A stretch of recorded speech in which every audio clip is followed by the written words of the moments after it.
Hey everyone, good afternoon. Welcome to the ninth lecture of our postgraduate dynamics course MSD 780. Now today we're going to start with a brand new study theme, and this is now the second last study theme of MSD 780 as well, where we're going to jump into an introduction to optimization and how we can link this to the dynamics that we've done up to now. Now, for the previous study themes, we started off with an introduction to planar multibody dynamics, and this was mainly done at the hand of Negrovesh's PMD textbook, where we were able to see the different formulations, different analyses that we had available. Then we jumped over to the pendulum rod, and it was a fairly simple single body mechanism that we were able to simulate either from an inverse or forward dynamics perspective. That gave us a lot of background with regards to the mathematics that goes into the dap-BC workbench. And that then brought us to study theme 3, where we looked at application examples. Now, for these examples, we didn't really parameterize any of the problems. You had straightforward constants that you plugged into your dap-BC workbench, and we were able to model the system within dap-BC, see what the outputs are, whether it be from an inverse, a forward dynamics, or a combined dynamics approach. Now, today, with regards to the optimization, the idea is going to be that we want to now start involving design variables into our dynamic systems.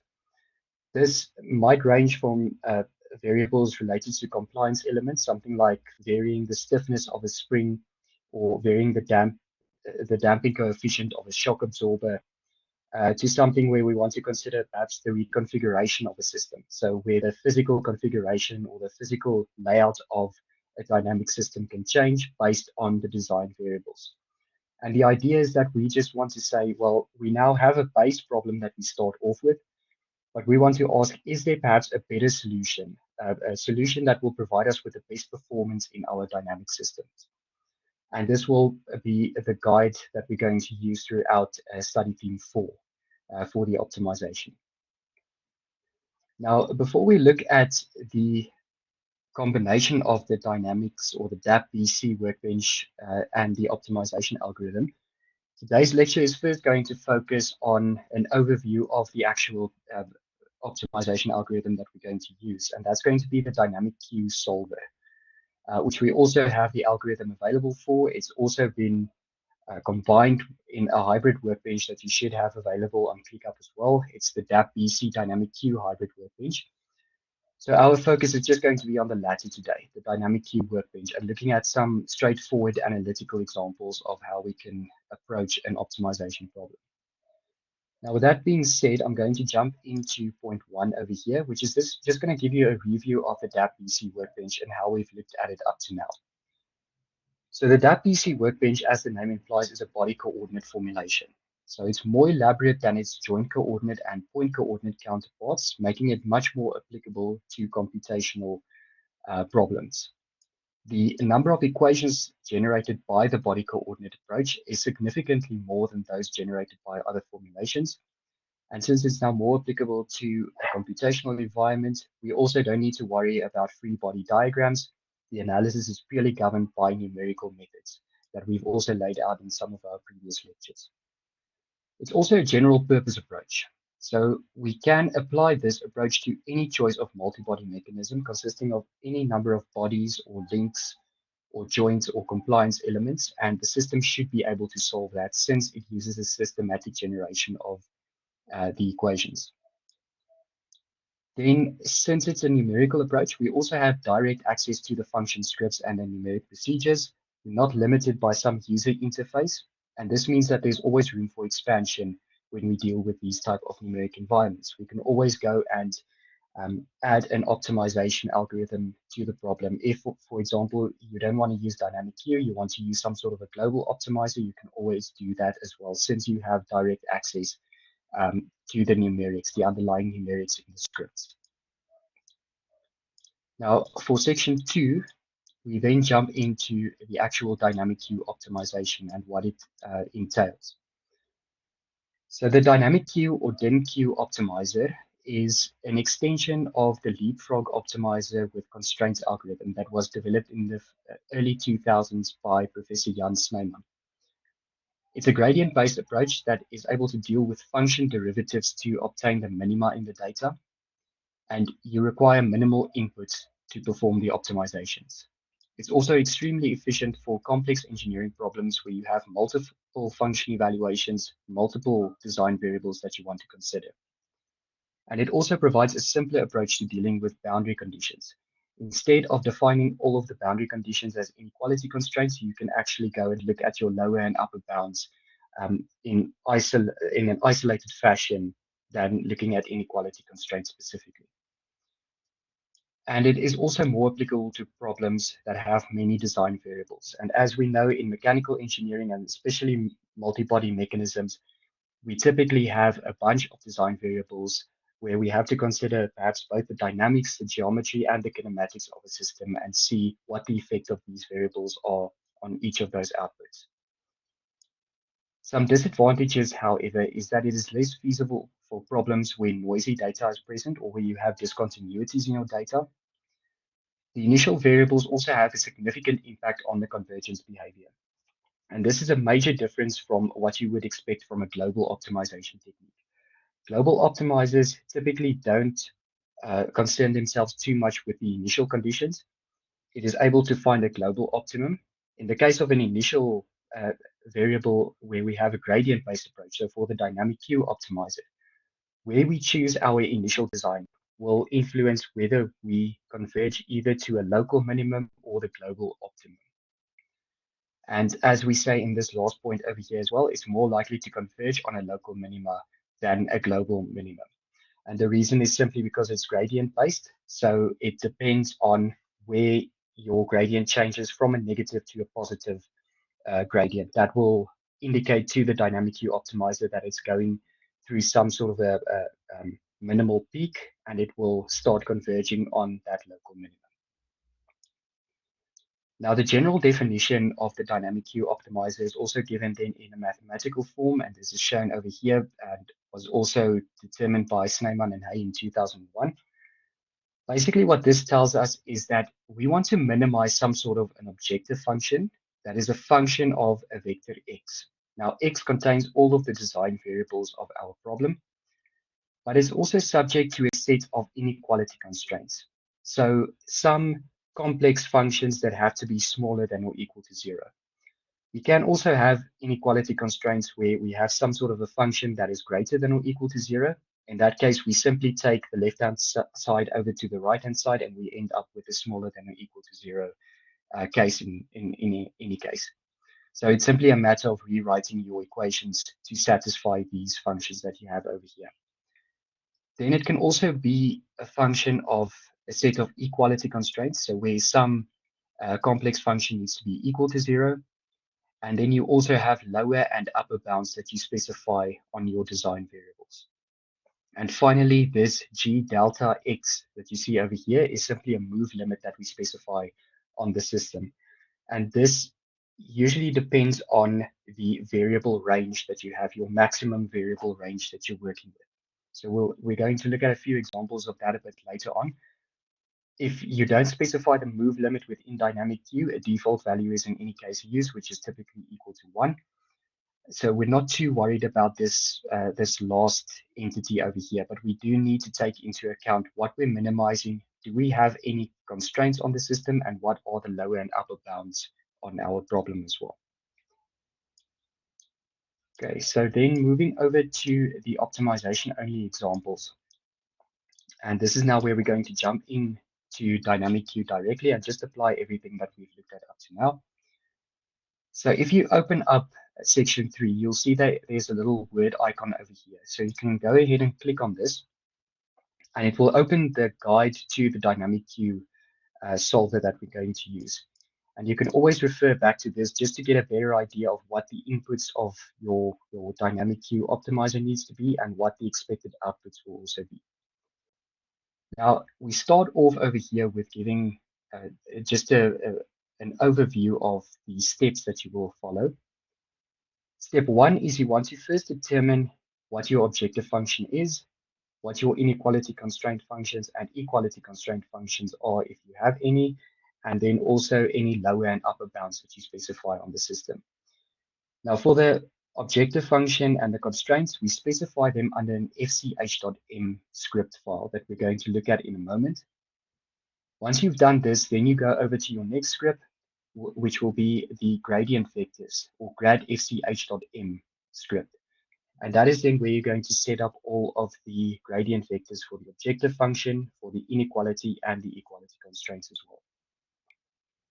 Now, if your problem has no equality constraints, fch.m should return, and since we're working over here with equality constraints, there should be h equal to an open list.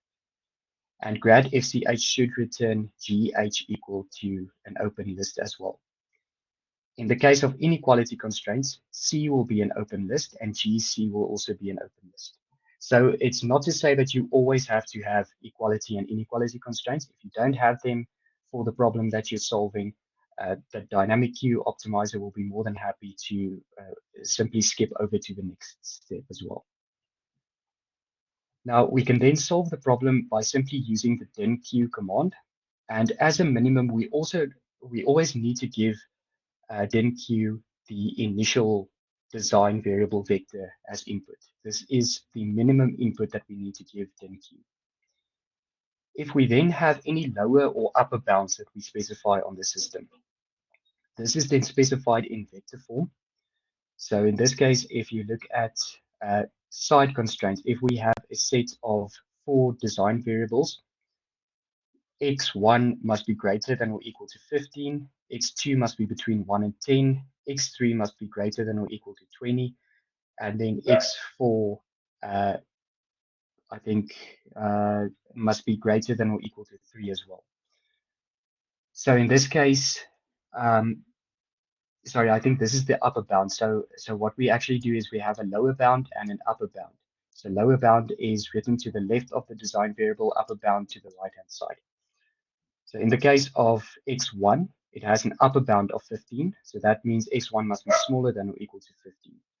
If I write this in vector form, then it's going to be up, which is equal to the first column over here is going to denote the actual design variable that I'm working with. The second column then denotes the value of the upper bound. So it's 15 for x1, 10 for x2, and then 20 for x3 as well. And then in the case of the lower bounds, it's just considering the actual lower values, which is then written to the left-hand side. So in the case of x2, it's going to be 1, and then x4 also has a lower bound of 3. Once again, just to note over here, it doesn't necessarily mean that each and every design variable needs to have a lower and upper bound. But if you have these bounds available for each design variable, you can populate them into the low and up vectors that you set up. Right. Now, once this is done, you can then expand your dynq command over here. So instead of just giving it the starting design variables as input, you can now also specify the lower and the upper bounds if you have that available. However, there are a bunch of other inputs that we can also give if we have that available. So in addition to x naught low and up, we also have this DML, which is known as the move limit. And this is that G delta function that we looked at previously. So the move limit, which should be approximately the same order of magnitude as the radius of the region of interest. And the radius of the region of interest is simply calculated as the square root of the number of design variables that you have multiplied by the maximum variable range.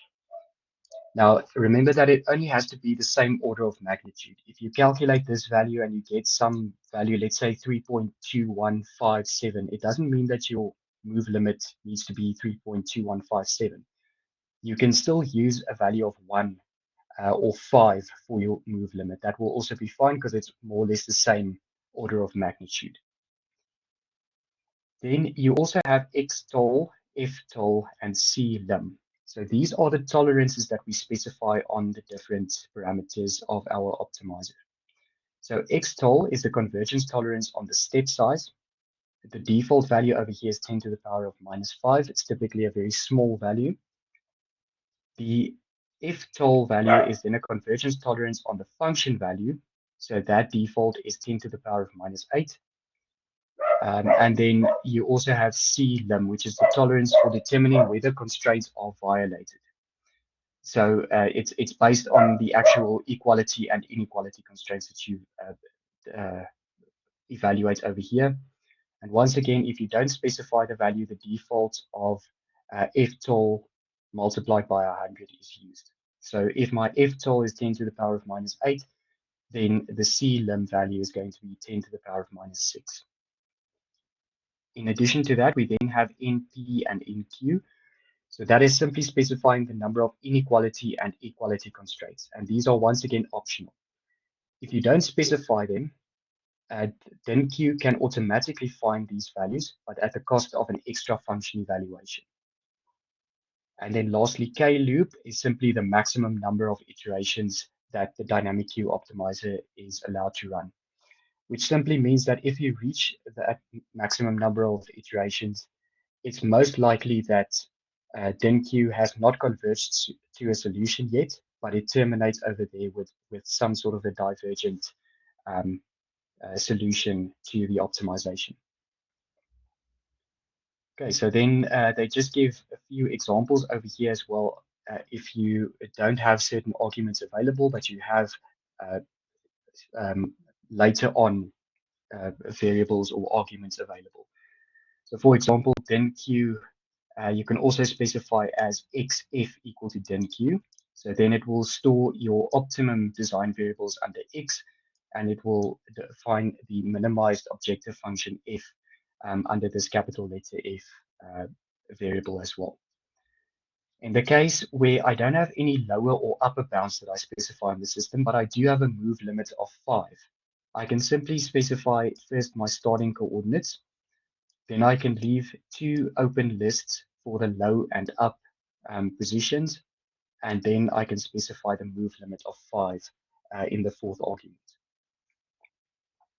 Additionally, if I have, once again, not the lower and the upper bounds available, but I do have the move limits available, the X tolerance and the F tolerance that I want to specify, then I can do that by simply specifying them after the move limit argument.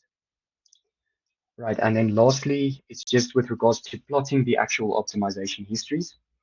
So in addition to the primary output file dynamic.q.out, the function dynq can also write a file history.out, which contains the complete optimization histories of all of the variables. Now, it's a bit tedious to go and read through all of these output files. So instead, what we like to do is just plot actual histograms or actual history plots of what happens to each of the variables, to each of the objective functions, the inequality and equality constraints, and then any lower or upper bounds that we specify on the system. So this is handled by this hisplot.m script that we have over here. By default, this script is called at the end of dynq to plot all of those histories, but this can be disabled by setting prn constant equal to 0 at the beginning of the dynq file. So this is at line 107. Now, my advice would be when you perform these optimizations, it's usually good practice to go and plot out these graphs. So I wouldn't recommend switching off prn constant at the start of dynq, so that you always have some sort of a visualization of what happened to the convergence. Okay, so that is then the guide document. Now, taking this into account, we can then set up our own number of steps just to better fundamentalize what we need to go through when we perform an optimization. So step 1 will always be to define the objective function, and this is done under fch.m. If you have any constraints, you then move on to step 2, which says that we define the constraint functions also under fch.m. Step 3 then wants us to define the gradients of the objective function and the constraints under grad fch.m. Now, if the function is analytically known, we can easily derive the derivatives. However, if the function is not known, we need to use some sort of a finite difference approach. And both the backward and the central difference method is currently built into the grad fch.m file.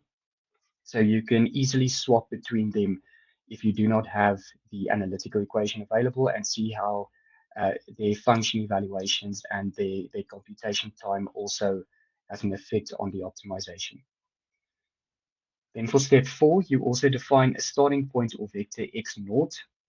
Step 5 is defining the convergence tolerances and the limits. And then step 6, we can simply use the dynq.m file and we perform the optimization. Right. So this was now a theoretical overview of what we would go through. We can now move on and we can look at example problem 1. So we first consider a single variable function with more than one local minimum. The function over here is given as f of x, which is equal to x to the fourth minus 5x cubed minus 2x squared plus 10x plus 5. And if we go and plot this, you can once again go and plot this using MATLAB or something like that. And what you'll see over here is that we have two minima within this region of plotting from -2 to 5. So one is a local minimum and one is then a global minimum. What we know from this is that the function is analytically known, and therefore we can find the gradients analytically as well. And no constraints or boundary conditions are specified on this problem. So we only worry about the actual objective function, and we don't need to worry about bounds or constraints when specifying our objective function under FCH. Okay, so with this then being said, we can then move on to case 1. We want to use the starting point x naught equal to -1.5. So to do this, I'm just going to head over to Octave. And in this case, the workbench that I'm going to, or the directory that I'm going to, is going to be this dap.bc dynamic queue hybrid workbench revision 01. But I'm not going to work with dap.bc at this stage. So I'm going to go one subfolder inwards, and I'm going to double click on dynamic queue in this case. And now you can see all of the different scripts that are available in dynq. Our focus for today is only going to be on FCH and grad FCH.m. But you'll see over here, you also have the guide dq.doc available. So this is the dynamic queue guide that we just went through. You're more than welcome to view it over here as well. All right, so starting off with fch.m, if I zoom in a bit over here, you'll see that they give a breakdown of what exactly fch does over here as well. F is the objective function that we specify. C is a vector of all of the inequality constraint functions. And then H is a vector of equality constraint functions. And then the only inputs that we need to give is X, which is a design vector. Now, whenever we specify design variables within FCH, we use X with parentheses and we denote it 1, 2, 3, and so forth. So for example, in this case, we have a set of 4 design variables. So we simply say x parentheses 1 multiplied by x parentheses 4 multiplied by, and then x1 plus x2 plus x3. So we just write it out in terms of a parametric or indexed version. Okay. Now, with that being said, we can then go and write in the function that was given for this problem. So to do that, I'm just going to, let me perhaps delete all of this. Okay, so the provided example is then x to the fourth minus 5x cubed. So let me start with that. So I'm just going to say f is equal to x. And although I'm just working with a single design variable in this case, I'm still going to call it x1 to the power of 4. Then I have minus 5x cubed. So this will just be minus 5 times x1 cubed. And then it's minus 2x squared plus 10x. So minus 2 times x1 squared plus 10 times x1. And then just the constant at the end will be just plus 5. All right, so now I've parameterize my objective function. I've written it in FCH. I don't have any inequality or equality constraints that I have to worry about. So this will then be handled by lines 56 to 61, which says if no inequality constraints exist, simply use an open list for the inequality constraints. And if no equality constraints exist, simply use an open list for the H equality constraints. Right.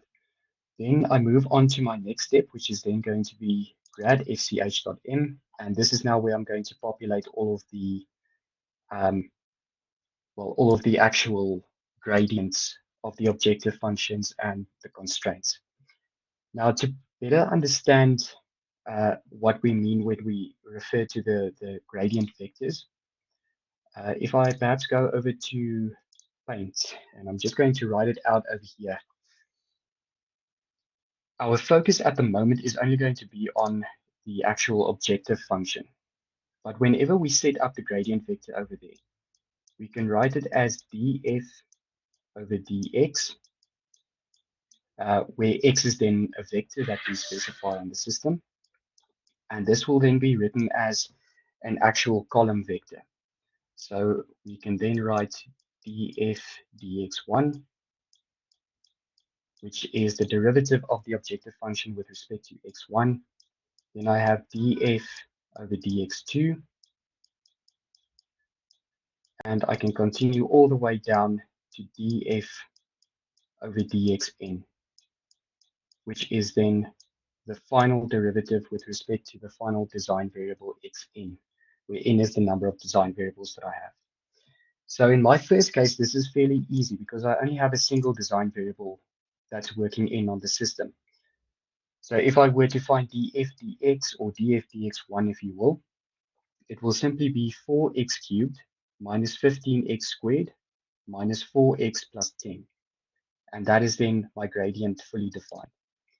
So to do this, I'm just going to write over here gf, and I'm just going to index it as 1 again. And this will then be equal to, I'll just remember now, it's 4x cubed. So 4 times x1 cubed minus 15x squared. So minus 15 times x1 squared, and then minus 4x plus 10. So minus 4 times x1 plus 10. Right, so then I've defined my grad FCH, or my GF in this case. I don't have any inequality or equality constraints in the system. So in this case, again, if the actual inequality and equality constraints don't exist, then GC and GH are going to be open lists in any case. So I don't need to worry about anything over there. I just want to comment out this line as well. So this is one of the finite difference methods that you can use, and which we will look at a bit later. All right. So if I'm happy with that, I can just check back at the steps that I need to follow. I've now defined the gradients. So now I need to define the starting point, or vector x naught, define the convergence tolerances and limits. And since this problem doesn't ask for any custom convergence tolerances, I can just use the standard values of 10 to the power of minus 5 on x tol and 10 to the power of minus 8 on f tol.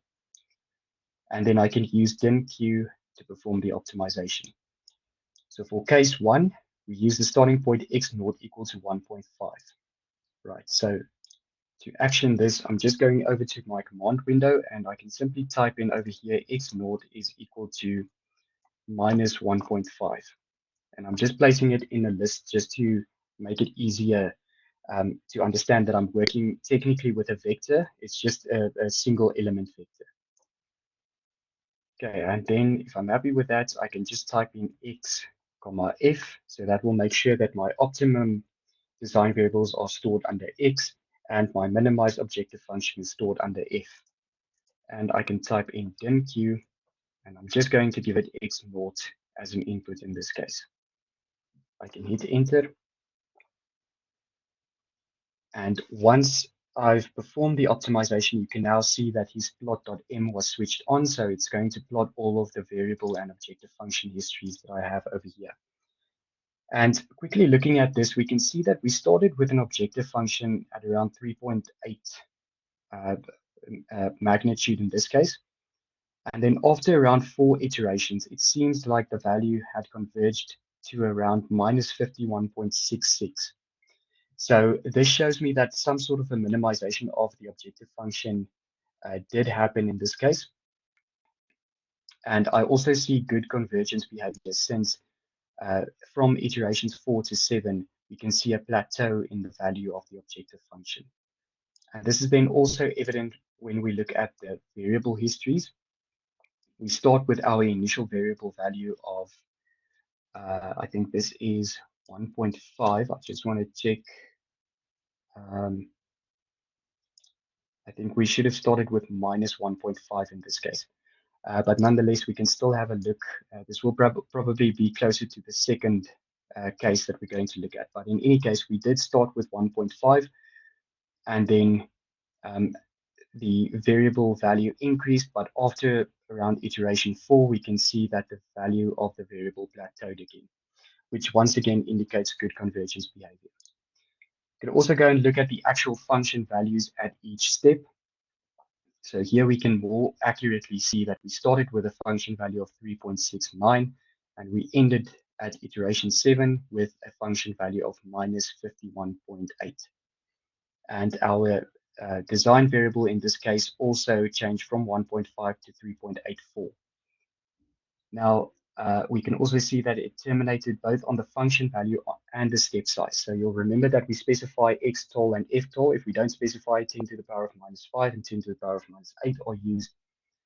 Both of these values are then satisfied in iteration 7, where we can see x norm is now smaller than 10 to the minus 5, and the RFD, the residual on the objective function, is smaller than 10 to the minus 8.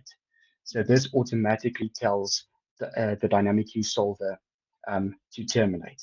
And in this case, it was able to terminate on both the function value and the step size. Right, now if I want to specifically look at the optimized design variable, I can just type in x and hit enter. So that's 3.84. And then the minimized objective function value is minus 51.77 as well. Okay, now if I look back, this is probably going to be closer to case 2 that I want to look at.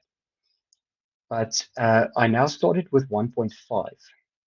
So in this case, this told the dynamic Q optimizer that it has a negative gradient at this point.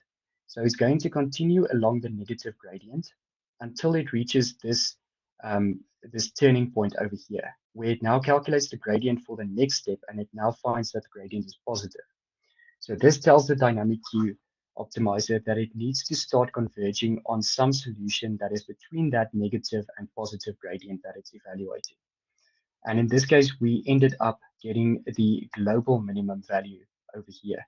So this does seem to be around 3.8 for the optimized design variable. And we can also see on the y-axis that the value of the objective function is somewhere between minus 40 and minus 60. And it seems that minus 51, the value that we got from the optimizer, does correspond well with the graph in this case.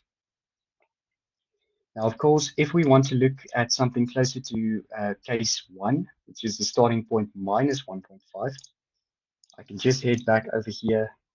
I can say clear or close all CLC. And now I'm just going to run it again for minus 1.5. So if I type in a square bracket, just hit the up arrow, then it automatically populates the line in the command window, and I can hit enter. So we can once again see convergence behavior over here, but it does seem that the solution now converged to a different solution than what we had previously. So now our objective function starts over here at around 7.4, and after about 2 iterations, we can already see convergence to a value that is now minus 1.3 on the objective function. For the variable history, we now started with minus 1.5. We see some oscillatory effects over here at the first bunch of iterations, but then from iterations 4 to 6, we see a plateau in the design variable value, and that is now minus 0.854. So if I just want to get those values again, minus 0.8535 on x, and then the minimized objective function minus 1.35, which if I look back at the graph, because I now started over here at minus 1.5, the dynamic Q optimizer once again moved along the negative gradient, encountered a positive gradient, and then started to converge on this solution over here, albeit that it's now a local minimum and not the global minimum. So the dynamic Q optimizer being gradient based is very susceptible to the location of the initial conditions or the initial value, and it's going to it's going to converge on a local minimum rather than a global minimum, which is what we said when we looked at the introduction as well. Okay, so this just also substantiates the fact. It just says that the choice of initial values has a significant impact on where the dynamic Q optimizer will converge. Right, so that was a fairly straightforward example problem where we just have a single design variable. Before I move on to example problem 2, are there any questions at this stage?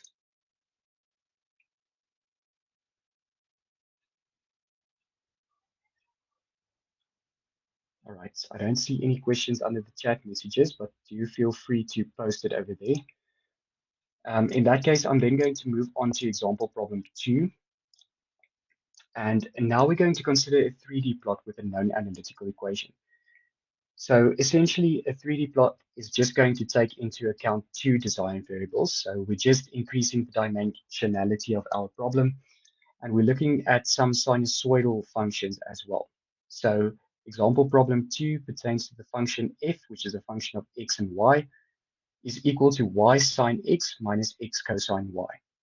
Now, you will remember that whenever we perform a dynamic Q optimization, we need to parameterize our variables correctly.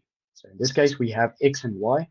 For convenience sake, we're just going to call x x1 and y will be y will be x2 when we place it into the scripts fch and grad fch. Okay, and in this case, we also want to then use starting points x, and now you'll see it's x1, x2, so now we're starting to work with vectors. It's going to be minus 3.5 and 6.0 that we want to give as input. Okay, so if I head back to Octave, I'm just going to clear or close all again. And I'm going to start off with fch again. And I'm just going to populate the new objective function over here. So in this case, it's going to be f is equal to, if I look back at the function that I specified, it's y sine x. So it's going to be x2 multiplied by sine x1. And then the second term that I have over here is minus x cosine y. So that will be minus x1 multiplied by cosine x2. All right, and I don't have any inequality or equality constraints in this case again, so I can just ignore that and move on to grad fch. Okay, so in this case, if I look back at the function that I have over here for the objective function gradient vector, it's going to be df dx1, df dx2, all the way to df dxn. So in this case, I now have two design variables, so I need to provide two derivatives, df dx1 and df dx2. Now to do that, I can just head back to this function over here. So if I first derive with respect to x, that will just be y cosine x minus cosine y. I just have to go and place this or define this correctly in grad fch. So gf1 will then be equal to y cosine x, so x2 multiplied by cosine x1, and then the second term will be minus cosine y. So just minus cosine x2. And then gf2 is now going to be df dx2. If I go back, this will then be sine x plus x sine y. So sine x1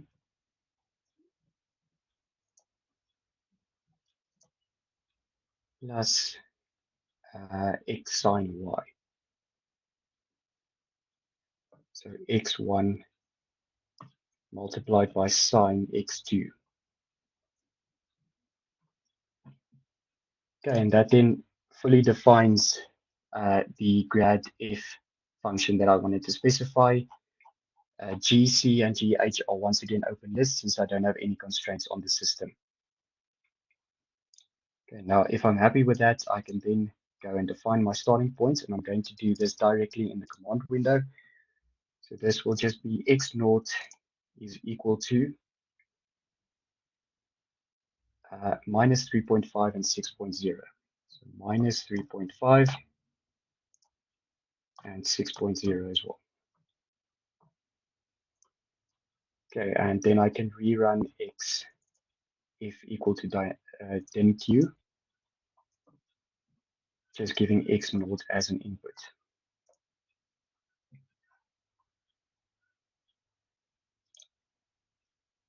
All right, so we can now see that I've now increased the dimensionality of the problem. I've also used some oscillatory functions, sine and cosine, in this evaluation. We can see from the previous example where I just had a single design variable and a fairly straightforward objective function, I had around 6 or 7 iterations that were required before I reached convergence.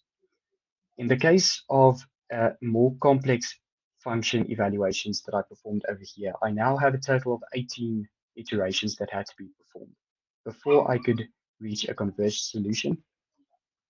But I can see good convergence behavior both on X norm and RFD. In this case, the convergence terminated on the function value. So this means the RFD value was smaller than 10 to the power of minus 8. The X norm value is just above the 10 to the negative 5 that I specify. But it hasn't quite reached a value less than 10 to the negative 5. So it wasn't able to terminate on that value. But nevertheless, we can see a decrease over here in the X norm value as well. We can see it goes from -2, -3, 4, and then it jumps to -5. But we can see better convergence when we look at the RFD values, which then goes from -1, 2, 3, 4, 6, and then it jumps to 10 to the -10. Okay, and this is better illustrated when we look at the actual histories, and this is why I said it's good practice not to turn off the PRN constant histogram plotting or the history plotting once you're done. It just gives you a better visualization of what actually happens during the process. So we can once again see the objective function has now decreased from a value just above 5 to a value that is around minus 11.4. And it seems to have reached a good convergence behavior after around 10 iterations. So iterations 10 to 18 show more or less a plateau in the value of the objective function histories. We then look at the variable histories as well. Over here, we see from about iteration 14 onwards, we see good convergence behavior in both x1 and x2.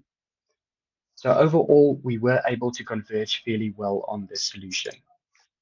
If we want to go and look at the optimized design variables, once again, just type in X. So now we can see optimum design variables is minus 1.65 for the X value, 10.07 for the Y value. And then our final minimized objective function value is minus 11.357. Okay, and if you want to, you can also expand over here and you can just have a look at the results that we captured previously as well, which corresponds quite well with what we had previously. Now, the dynamic Q optimizer is dependent on the dimensionality and the complexity of the prescribed objective function. This is exactly what we said. Previous example was fairly straightforward, single design variable, easily obtainable minimized objective function. In this case, oscillatory objective function with multiple design variables. And we could easily see the comparison of the number of iterations required between the two example problems. Okay, and then lastly, we can also go and look at example problem 3. And this example now aims to not only provide you with an objective function that is multidimensional, that you cannot easily plot or easily find the optimum from a visualization perspective, but it also aims to provide you with inequality and equality constraints, so that the complexity of the objective function depends on whether these constraints are also met. In addition to this, we're also going to look at some lower and upper bounds that we're going to specify in a moment. But perhaps just to reiterate on what we said for grad f or df dx, this is just a more formal uh, breakdown of how you specify the gradient vector f. So df dx1, df dx2, all the way down to df dxn. Constraints, and specifically when we have more than one inequality or equality constraint, then we no longer just work with a column vector as we had in the case of the objective function. In this case, we are now starting to consider an actual gradient matrix. So in this case, we have dc over dx, so we're considering the gradient of the inequality constraints. When you're working across the columns, so row 1, row 2, all the way down to row n, the number of rows equates to the number of inequality constraints that you specify for your optimization problem. When you're working across the columns, so column 1, column 2, all the way up to column n pertains to the number of design variables that you have in your problem. So if I were to look just at row 1, row 1, column 1 would be dc dx1, column 2, dc1 over dx2. So I'm staying in row 1, so I'm continuing to work with inequality constraint 1. But as I step across the columns, the derivative denominator is changing. So dx1, dx2, all the way to dxn.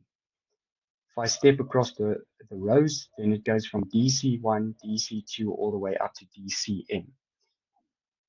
The same is then applicable to the equality constraints that I evaluate. So once again, for row 1, I'm working with inequality or equality constraint h1. Row 2, equality constraint 2, all the way up to row I, which is equality constraint I. Column 1 is then dx1, column 2 is dx2, all the way up to column n, which is dxn. Right. Now, in the case of boundary conditions for this problem, all of the design variables need to be larger than or equal to 1. So this is the lower bound that I specify. And then the upper bound is going to be all of the design variables that must be smaller than or equal to 5. Okay, and then they also give me some starting points over here that I need to use. So I now have all of the information available to set up my objective function, my constraints, the gradients, and then all of the lower and upper bounds as well. Okay, so moving over then to Octave, I'm just going to clear the command window again. And I can now jump back to FCH. Right, now for the provided example, they gave me the objective function over here. So we want to minimize f, which is a function of x. It's x1 multiplied by x4 multiplied by x1 plus 2 plus 3 plus x3.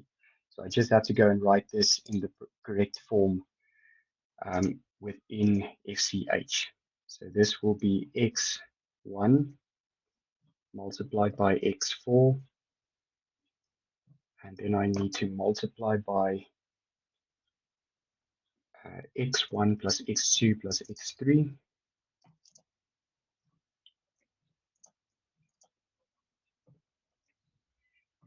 I just close that bracket, and then I also plus x3 at the end. Okay, so now I've defined my objective function, and now I can go ahead and define my inequality constraint. So C1x is 25 minus the product of all of the design variables. And since I'm capable of working with multiple inequality constraints, I'm just going to index my constraint that I have in this case as C1, and that will be equal to 25 minus x1 multiplied by x2 multiplied by x3 and finally multiplied by x4 as well. Right, and then the same applies then to equality constraints. I can also have multiple of them, so I need to index them properly. In this case, it's just going to be h1 is then equal to, and it's just going to be the square of each of the design variables added together minus 40 at the end. And you'll see the characteristic form of the inequality and the equality constraints are also met. So C1 is smaller than or equal to 0, H1 is equal to 0. Right, so in this case, it's going to be x1 squared plus x2 squared plus x3 squared, x4 squared, and I think I just had to minus 40 as well.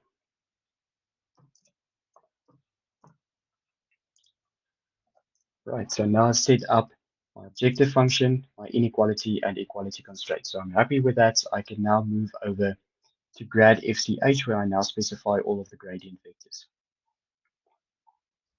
Okay, so to do this, I'm just going to backspace over here or delete those two lines. And now I can start looking at, let's perhaps first do the objective function.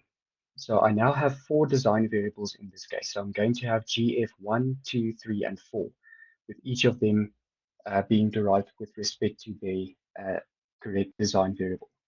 So df dx1 is then going to be, in this case, it will be 2x1 times x4 plus x2 x4 plus x3 x4. If I quickly look at just the product rule in this case that I have to apply. So that would be 2 times x1 multiplied by x4. I just have to remember to also add over here gf1 is equal to.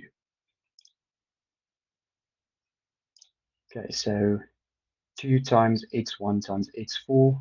Then if I multiply this into the second term and I derive, it becomes x2, x4. So plus x2 times x4. And then lastly, for this last term, multiplying in x1, x4 and deriving with respect to x1 then gives me x3, x4. So it's plus x3 times x4. Right, and then I just do the same for df dx2. Okay, so if I multiply this in, the first term becomes 0. It's just going to be x1, x4 that I end up with over here. So x1 times x4. gf3 is then df dx3.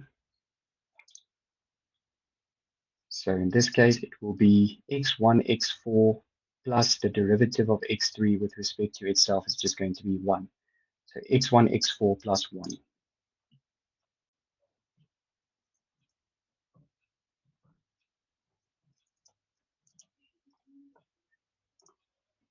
And then lastly, gf4 is just df dx4. Okay, so that will be x1 squared plus x1, x2 plus x1, x3. So x1 squared plus x1, x2 plus x3 multiplied by x4. Okay, so that then fully defines my grad f, and now I can move on to the inequality constraints gradient matrix that I have to set up. Now in this case, since I'm working with a single gradient, a single inequality constraint in this case, I just have to worry about the first row in this case, since I don't have C2, C3 up to Cm. So GC1 will then be dC1 over dx1. So in this case, it's fairly straightforward. It's just going to be 25 minus x2, x3, x4. And then dC1 over dx2 is just going to be 25 minus x1, x3, x4. And then the same for x3 and x4. I just basically remove them when I'm setting up the equation. So if I do that, I can say GC. And now I need to remember, since I'm working with a matrix, it's going to be row 1, column 1. And that will then be equal to, and sorry, since this is a constant, this also falls away. So dC1 over dx1 is minus x2, x3, x4. So minus x2, x3, x4. And then GC, I'm still in row 1, column 2 now, is going to be more or less the same. It's just x2 that is now no longer applicable. So I can just copy this over. I can say it becomes x1, x3, x4. I can copy this line over again.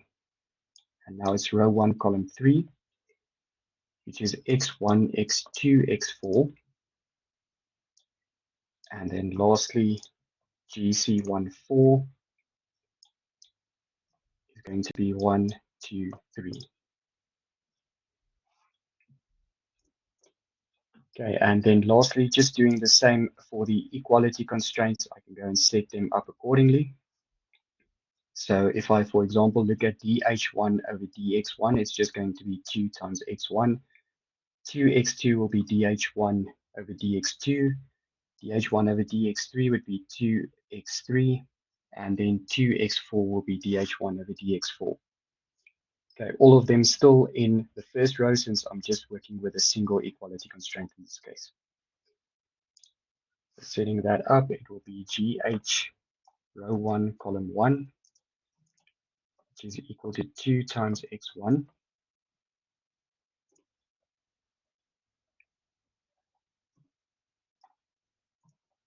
GH12 will then be 2 times x2.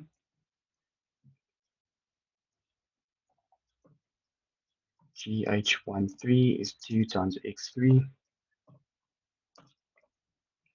And finally, GH14 is equal to 2 times x4. All right. And that should then fully define my equality constraint gradient matrix.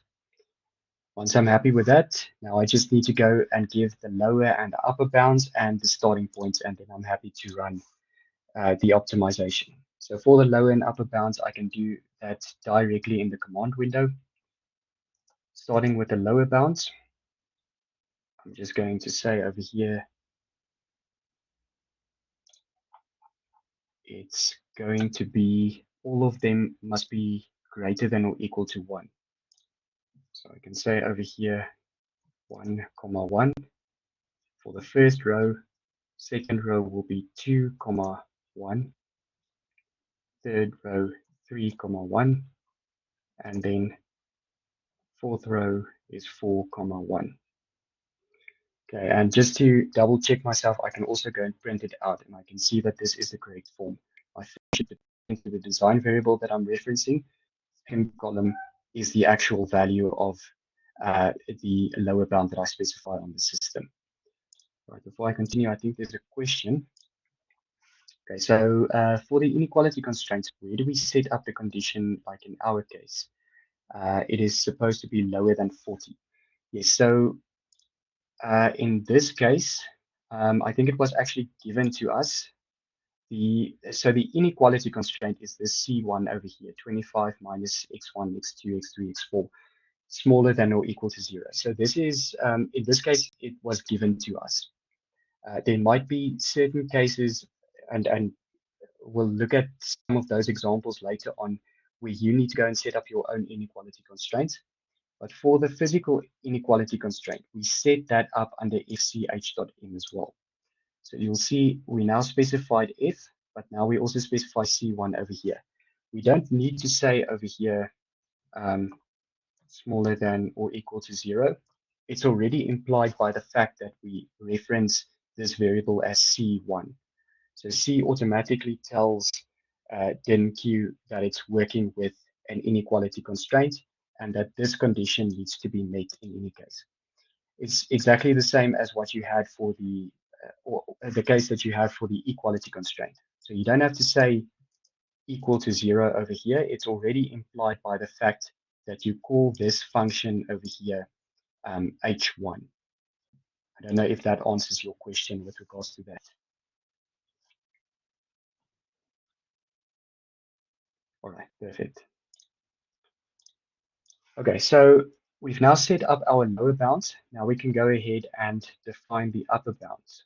So the upper bounds, I believe, was all of the values should be smaller than or equal to 5. We're going to do exactly the same as we had for lower bounds. We're just going to say 1, 5, semicolon to move on to the next row. So 2, 5, 3, 5, and then semicolon 4, 5 as well. If I hit enter, I can once again see that it's printed out correctly. Design variable in the first column, upper bound in the second column, so that's fine. And then I can also say x naught must be equal to what was given as input over here, so 1551. So if I don't want to use a comma, I can just separate all of these values by spaces. So I can just say 1551, and it will in any case print it out as a row vector, which is also fine. Now, once that is done, I simply type in x, f equal to dynq. I give it x naught as input, going to give it lower bounds as input, upper bounds as input. And I just want to check if I specified any, doesn't seem like I specified any convergence tolerances, so that's also fine. I don't need to specify it then in this case. I can simply close the bracket and I can run the problem.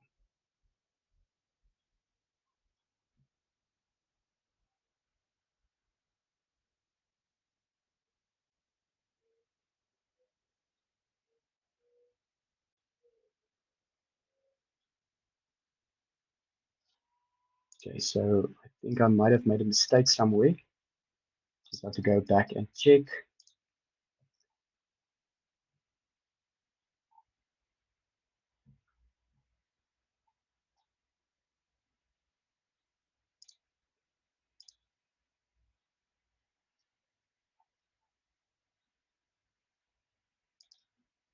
Okay, so it seems the objective function is defined properly.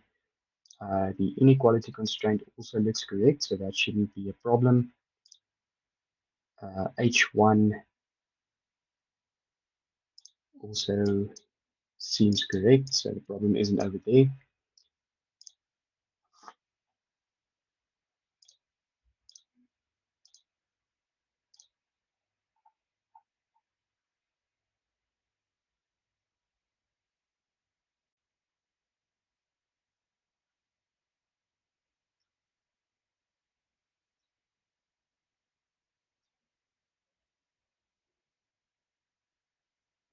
All right, I think the problem might be with GF4, x1 times x3. So let's just check df dx4. So it should be x1, x3 at the end. I wrote x. Sorry, what should it be? Let me just double check. Yes, x1, x3. I wrote x3, x4. So let's see if this solves the problem. It's going to go clear or close all CLC again. Retype the lower bounds, retype the upper bounds, retype the starting configuration, and then I can just say xf equal to dynq, see if this solves the problem. Okay, yes, it does seem to be correct now. Okay, so what you'll notice in this case is since I now have inequality constraints lower and upper bounds, the histplot.m, so the history plots, now increased. So now I have plots for these constraints as well that I can go and review. But let's perhaps start off with our objective function history, which is always a good place to start off. Now you'll see that initially I started with an objective function value of around 16. And now, contrary to what I would expect, I see an increase in the value of the objective function. So now it actually goes up to 17. But there is a reason for that, and we're going to look at the plot for that in just a moment. But what you'll still notice is that from iteration 2 onwards, I do seem to have a plateau in the value of the objective function. So something tells me that some convergence has happened, not necessarily in the way that I expected it to. I expected the objective function to decrease, but now it increased. So now we need to go and check what might be the reason for that. Just before we do that as well, you can also go and have a look at the variable histories at around iteration 2 or 3 onwards. We can once again see convergence over there with the values plateauing for these variables. Now, once I start looking at the inequality constraints history, you'll remember that the values for the inequality constraints need to be smaller than or equal to 0. Now, what I see in this case is that I start at around 0 for the first or the 0th iteration, which is my initial design. But then I see an increase in the constraint function value, which is not correct. So dynq then attempts to decrease that constraint value again. And after around 3 iterations, we can see that the value is now about 0. So that's fine. As long as my value is smaller than or equal to 0, then I'm happy with the inequality constraint. If I then go one step further and I look at the lower limit inequality constraints, so these are the lower bounds that I specify on the problem. In this case, we can see all of them are also smaller than or equal to 0. So that's also fine. I don't really have a problem with that.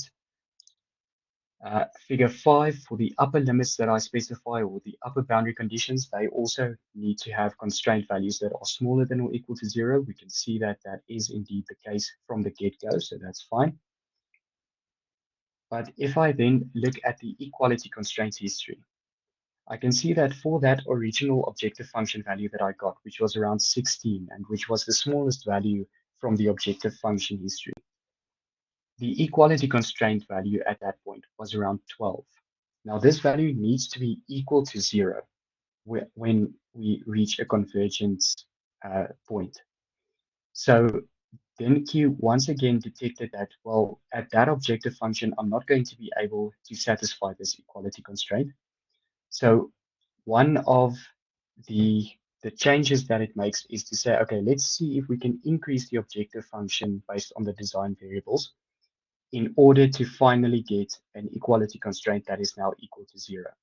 And unfortunately, we couldn't really minimize the objective function, but we were able to find a compromise where we still have a relatively low objective function, but at the end, we were able to also satisfy all of the inequality and equality constraints. And we can see from iteration 2 onwards, we have a value equal to 0 for the equality constraint.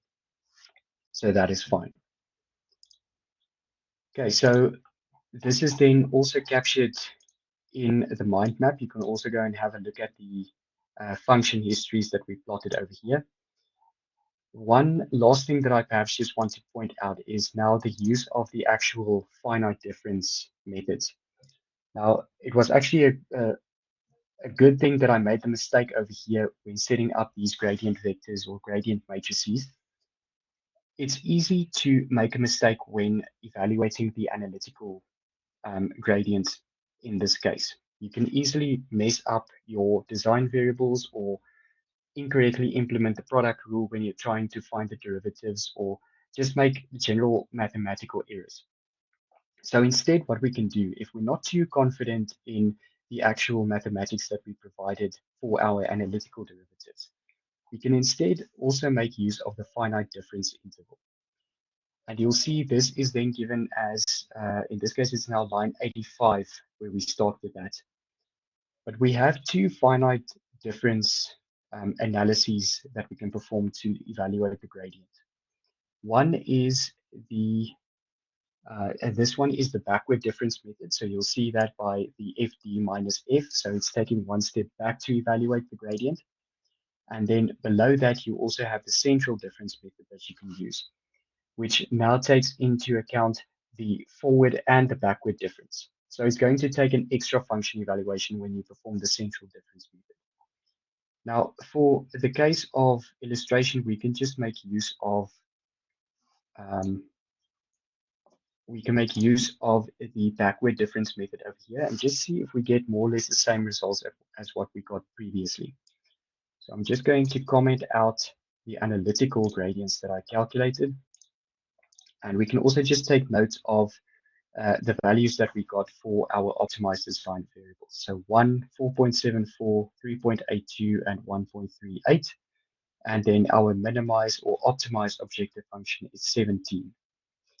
Okay, now with that being said, if I now go and say clear all, close all CLC, remember that I now switched off the analytical gradients and I switched on the backward difference method.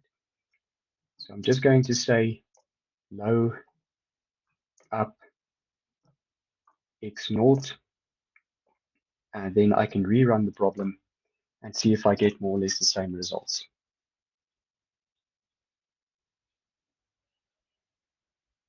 Right, so quickly having a look at the graphs, they seem to have given me the same results. I'm fairly happy with all of these results that I got. And if I now go and check my optimized design variables, I can see that I get essentially the same as what I got when I provided the analytical gradients. And my objective function at the end is also 17.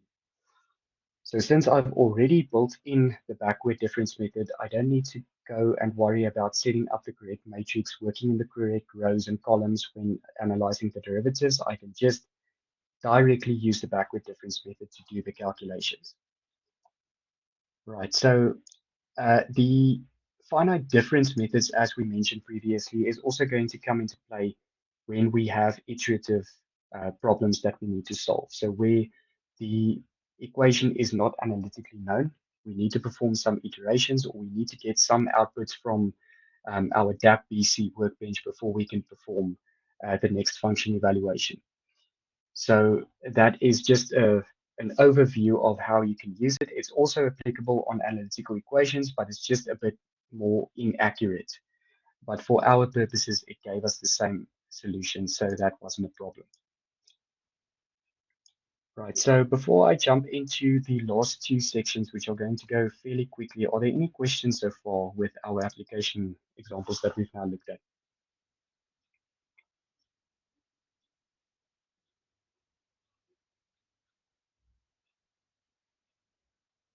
Okay, I don't see any questions at the moment, so I'm just going to move on to a few concluding remarks that we then have from these examples.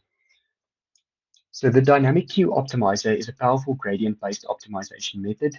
It's ideal for function analyses where smooth curvatures are present, so where we don't have noisy data or we don't have discontinuities in the data. And this is mainly because it's gradient-based, so it relies heavily on the change or the step between two considered function evaluations to guide it towards a local minimum. The computational efficiency also depends strongly on the choice of the initial conditions the number of the assigned variables or the dimensionality of the problem, and also the complexity of the function evaluations. Now, dynamic Q, being gradient-based, is also susceptible to local rather than global minimization. If you are interested in the global optimum, you can either choose a bunch of initial values or initial vectors and see which dynamic Q convergence is going to give you the best solution, or you can use some sort of a global optimization technique, which usually requires additional inputs, additional arguments that you need to know about the data as well. But for our purposes, the dynamic queue optimizer is more than sufficient. We're able to give it minimal input and get accurate and good performance outputs when combining it within a dynamic space as well. So section 5 then deals with the extension of dynamic queue to the dap-BC workbench. Now, in this lecture, we have considered easily verifiable analytical functions for optimization. Real problems and the problems that we're going to deal with when we start looking at dap-BC optimization will most likely not have an analytical representation.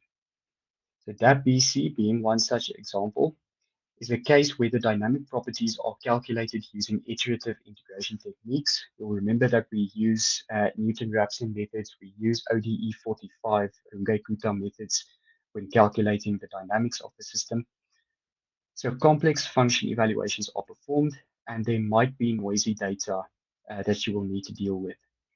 Now, gradients can only be determined through finite difference methods, and we've now looked at the backward difference method. You're more than welcome to go and try the central difference method, and it should give you more or less the same results as what we now got from our analytical equation. But in the case of dap-BC, that is going to be what we're going to rely solely on. We're just going to make use of the backward difference method.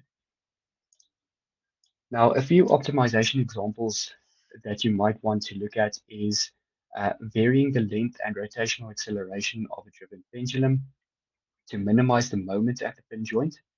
We can also minimize the acceleration of a tire during contact with the ground by varying the stiffness, the free length, and the damping associated with the suspension. We can minimize the torque on the body of a cart by optimizing the wheel size, the aerodynamic drag, and the maximum motor torque. We can also choose to do some maximization studies as well. So maximizing the speed of a conveyor belt subject to friction model parameters. Remember that optimization is technically a minimization of some sort of an objective function. But if we want to turn a maximization problem into a minimization problem, we simply multiply the objective function by -1. So that will flip it over the x-axis, and you will then end up with a minimization problem. So we can either maximize or minimize some of the objective functions or model parameters in our problems. And then a final example is also determining the contact model parameters required to subject a falling rod to a specified acceleration. And in the case of a specified acceleration, this is once again one of the outputs that we get from dap-BC. So that would essentially be an equality constraint that we specify on the system. At some in time, the acceleration needs to be equal to, let's say, for example, 1.5 meters per second squared. And we can set up a constraint equation such that whatever the acceleration is, minus 1.5 must be equal to 0, and then you set up your equality constraint. And similar fashions can be applied to inequality constraints as well. All right, so that is then everything that we wanted to cover for this introductory lecture to optimization. Are there any last questions? Okay, so if somebody is typing, just a quick reminder as well that next week, Wednesday, is the hand-in date for assignment 1. No late submissions will be accepted. So please make sure that you submit your report by next week and that you provide all of your input scripts that you used to set up your mechanical system by end of Wednesday next week. Okay, but if there are no further questions, thank you very much, and I'll then see you in next week's lecture. Thanks.